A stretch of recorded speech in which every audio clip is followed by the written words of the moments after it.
the TV. Bang! What is good, YouTube fam? It's your boy Simba coming back here again with another reaction video for you guys today. For today's reaction video, we got Upchurch interview with Dylan Talks. Now, I don't know if Upchurch is doing interviews again or what. Church, if you're doing interviews, man, come on, you know what it is, big dog. You know what it is. Starting a podcast, hit me up. Hit me up. Just saying. But without further ado, man, I can't wait to jump up in this and see what Church is talking about. If you guys are not yet subscribed, go ahead and hit that subscribe button down below. Become part of the notification. Gang, gang, gang, gang, gang. We're bringing new videos to you every single day. So without further ado, let's jump up in it. Hello, Dylan. How have you been doing? Dylan's probably over like, man, fuck Upchurch. Fuck him. Dylan, my bad, bro. I know I was supposed to do this like infinity years ago. Actually, like 3 to 5 days ago, but still, that's like infinity in YouTube land. Me and Dylan Talks were talking. Well, we were typing, but we were typing about talking. Actually, we were talking to type to each other. And then he's like, yo, let's do an interview. And I was like, let's do it. I typed in that. And then he was like, all right, cool. So now I'm here talking to Dylan Talks. My brain hurts after saying all that stuff. Same. It's early in the morning right now. You can see the dew dripping off the blades of grass. Walking on this fucking gravel. Hurts. I ain't 17 no more. It fucking hurts. Whew. I ain't went to bed yet. I drove to Kentucky last night. Pick up the little one. Oh, it just got really dark. Now I'm back home. Going to Florida in a couple hours. I'm not driving. I'm get my security to drive me there. I'm gonna fucking crash. But I want to do this interview first because I already told you I would. So let's set this camera up.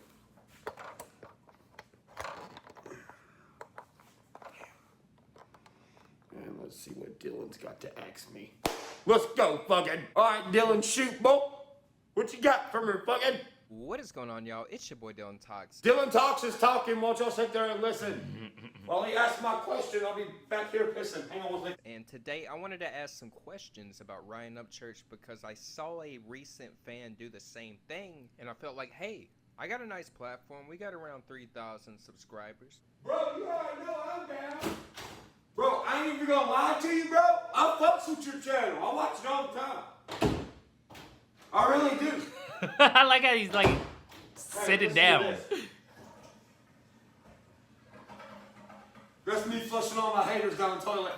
So, my first 10 questions I want to ask is, how do you deal with cancel culture of 2020? Oh, jeez, Dylan, why you gotta ask me a question like that? You know I'm gonna give my fucking truthful answer. Which is what I like.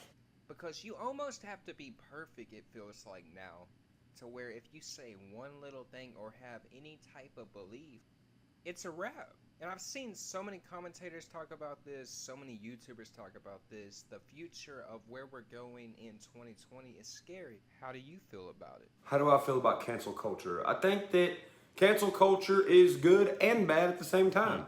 I think that there are motherfuckers out there that need to be canceled that are just flat out weirdos. And I feel like there's people who get pushed to being canceled on YouTube for really stupid shit. Now, That's a fact. That's a fact. I agree with that. I feel like there's a lot of people that should be canceled. There's a lot of weird motherfuckers that should be canceled. But if you say one thing that doesn't line up with someone else, people are trying to cancel you. So it's like, I ain't doing nothing but stating an opinion, you know. But yet people want to cancel you over it because it doesn't line up with their views. I've seen a lot of people fucking backing up the Shane Dawson dude. I'm fucking not. That's the kind of shit that needs to be canceled. Exactly. If you ask me. Exactly. That's my opinion. I don't think it's funny. I don't think it's a joke to look up naked babies on Google. That's what the fuck weirdos do. Yep. I mean, come on. You can't just sit here and say all this weird shit about children and be like, oh, don't worry, it was a joke. Are you dumb, stupid, or dumb? Jesus! But you can't just walk around calling babies sexy, fucker. That part. Does that sound like a joke to you? Right. Are you dumb, stupid, or dumb? Hey, you The 6ix9ine. joke? I googled some babies and I said they were sexy. Isn't that funny? No, you fucking psycho! And listen, if you're gonna be here defending him and all this shit, fuck you. Get off my fucking page. Yeah, I'm drinking a Capri Sun. Listen, you shouldn't say no weird shit like that at all any fucking way. Facts. But when you got fucking 6-minute compilations of you saying weird shit that involve children. That's what I'm talking about right there. That's heavy facts, bro. Shit like that ain't a joke. That's not a joke, bro. Like, I don't give a damn who you think you are, if someone defends that shit, you're a fucking weirdo. You should be locked up. You probably should be hurt, you know, because you come around my children, my family with some shit like that, talking about, oh, it's just a joke. You're gonna get your head knocked the fuck off because that shit not funny. That shit weird. And people have 10, 15-minute videos of you sitting there joking about, like, child porn and shit. Like, you're fucking weird, dude. You gotta go, motherfucker. Big but facts. then on the other hand, you have stuff like the Jenna Marbles situation where she dressed up like Nicki Minaj. And everybody's like, oh my God, why the fuck did you do that? Are you dumb, stupid, or dumb? Then the poor woman sitting in her floor making a damn YouTube video, crying and shaking because she's scared everybody's gonna fucking hate her. For what? For dressing up like Nicki Minaj? Who gives a fuck? That'd be like some white person being like, oh my God, I'm so fucking offended because there's a movie called White Chicks where black guys dress up like white girls. Oh my. I was talking to someone about that shit too, man. About the whole blackface thing. You know, sometimes, yes, that can be very, very racist. And sometimes I feel offended by certain things with that. But with the Jenna Marbles situation,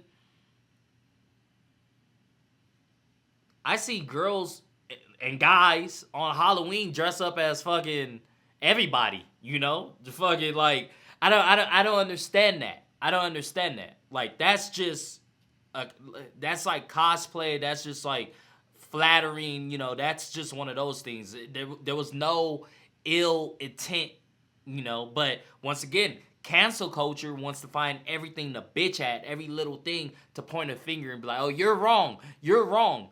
You need to fix that. You're canceled. You need to take away your platform. It's crazy.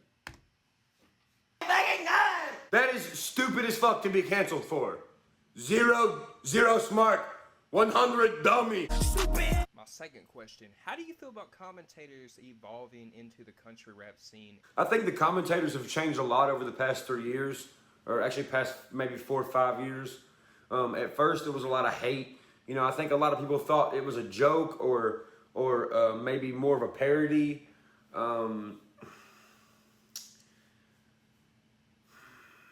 It's a lot more accepted now, I think, because I think real hip-hop heads are starting to see that there are a portion of country rappers that do truly have a love for hip-hop, and it shows through their music and the progression of how they evolve as an artist over time.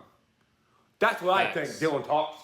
My third question, knowing that you're from Nashville, Tennessee, have you ever performed in Memphis, Tennessee?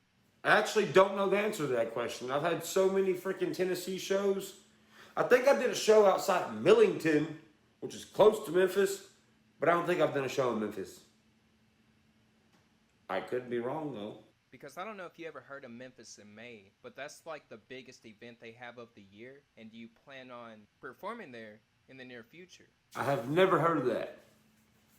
Memphis is quite a while away, though, from where I live. It's about 4 hours. About 4 hours and 20 minutes. Shit, I would, though. I got 2 artists I listen to constantly on my fucking playlist. They're from Memphis. Young Dolph and Yo Gotti. Motherfucker! He not playing. Church love him some Yo Gotti, bro. Like, he love Yo Gotti. Like, it's so funny. Even though they don't like each other. Or at least they used to not like each other. I don't know if they do now. They dissed each other and some expensive cars got shot up and some other shit. It's a long story. The next question I have is, when do we expect to see the documentary you've been working on? Because now I feel like even though it's 2020, there's so much stuff that's gone on this year for you that you can adapt that to the documentary. So at this point, it's like, damn, are you planning on making like a multi-series documentary or just the entire documentary itself? Oh, Dylan, why do you gotta do this to me, Dylan? You're gonna hate me for this, but it. I knew it.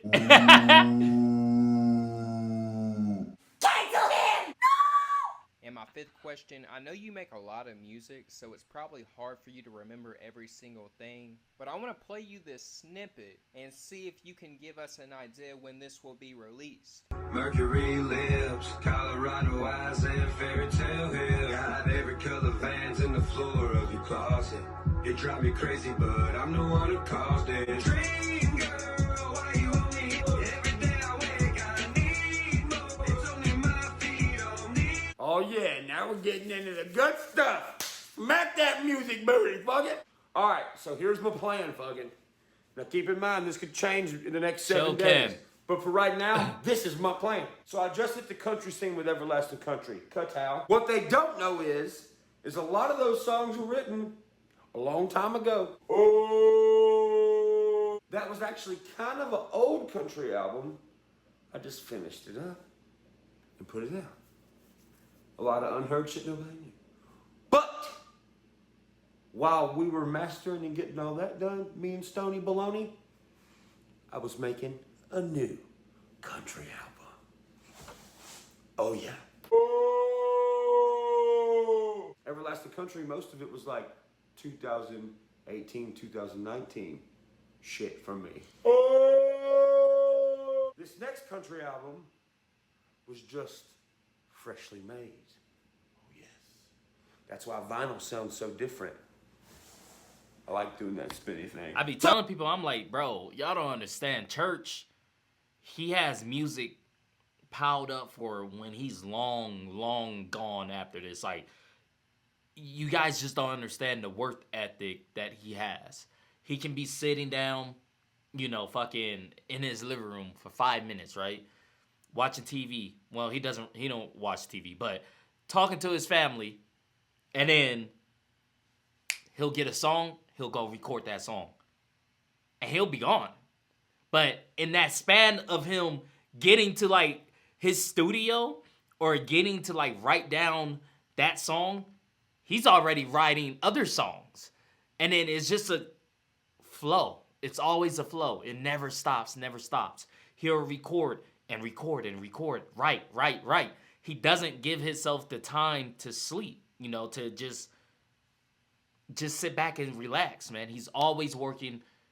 And that's one thing I love about him, man. His motivation is so crazy. So what I'm gonna do is I'm gonna smack the country scene with another country album. And it's gonna blow Everlasting Country out of the water. Even though I love Everlasting Country a lot, but I love this next one better. Plus, I mean, it may or may not have the first actual country diss song on it. It may or may not. Or it may. But while that's getting done, I already have a rap album that's 90% done. I just gotta get in my little pocket here, get a little 10% out, throw it in there. Yeah. And then that one will be done too. So, that is my plan. The rap album will come out shortly after the next country album does. Maybe a week after, maybe a day after, maybe at the same time. Who knows? I don't like being predictable. My sixth question. Who was your favorite wrestler growing up? Because I know you grew up in the 90s. You saw Friday Night SmackDown when they had Jeff Hardy, Matt Hardy, the Dudley Boys, Edge and Christian with the ladders, tables, and chairs match where Jeff Hardy's holding on to the Money in the Bank and Edge spears him off the entire ladder. Like, that was the best generation to ever live in. Bro, this is gonna be a lame answer, but it's the truth. I can't help it. I was born in the 90s, fucking. Had all the little wrestlers in the rings. You know, you got the fucking arms doing all this crazy shit. You're like, bro, I want to make Rey Mysterio look like he's doing a backflip. Who's that jumping out the sky? R-E-Y Mysterio. Here we go. Shit, dude, I don't know. It's a tie between Undertaker and Stone Cold. Stone Cold bro. all the way. There was just something about Undertaker coming out, bro. With all the Bro, fucking Undertaker fun. still scares me to this day. Like, his entry music. I just watched his Last Ride documentary, and he still scares me. The dude is, like, he's scary, bro. He's scary.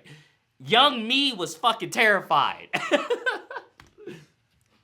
thunder and lightning and everything frightening. And then when he'd flip his hair back, he fucking with his flipped eyelids, crazy bastard. Then you got Stone Cold coming in like everybody's Uncle Daryl at a T-ball game. That's the bullshit call you just did. I'm gonna Stone Cold thing. Facts.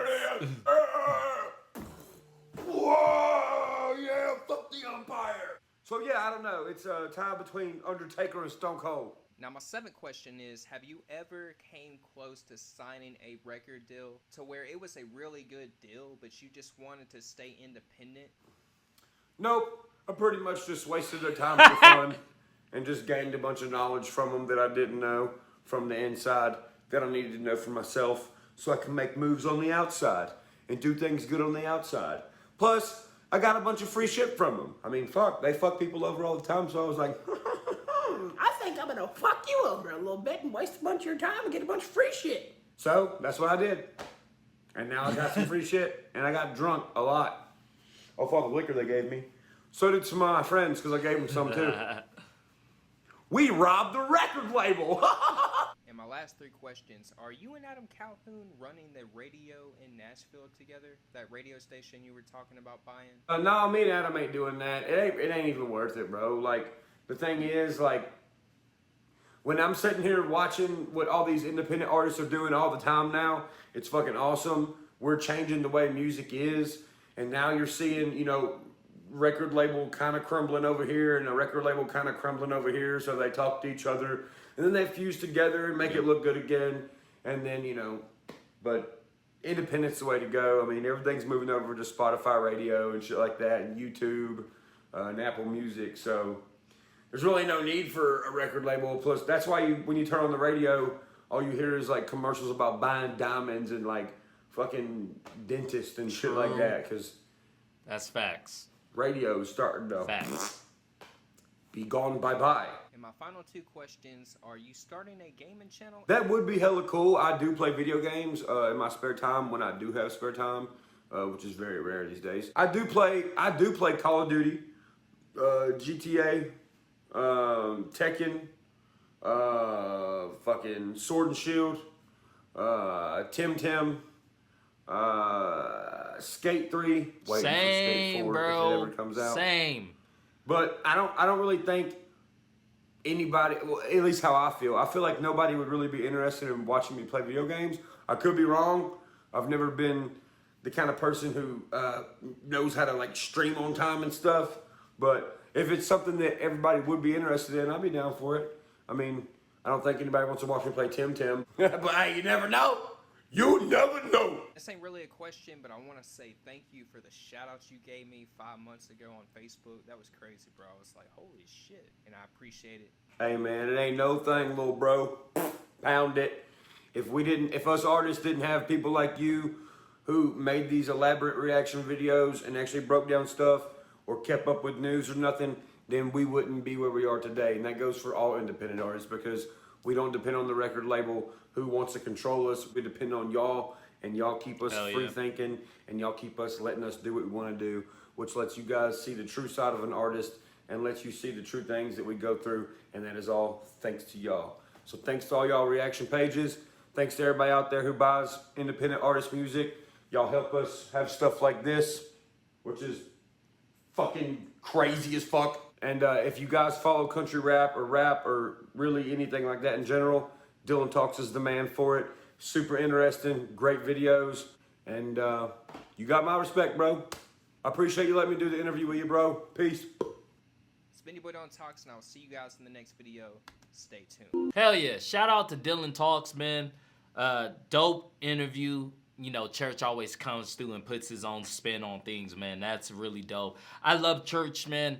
He's always been a person that really cares about the YouTube community, the reaction channel community, man. Like he said, you know, we help the independent artists get bigger, and that's beautiful, man, to see him always giving back and giving love to these reaction channels, man. But if you guys like this video, go ahead and hit that thumbs up button for me. Thank you guys for commenting, sharing, and subscribing, and I'll see you guys next time.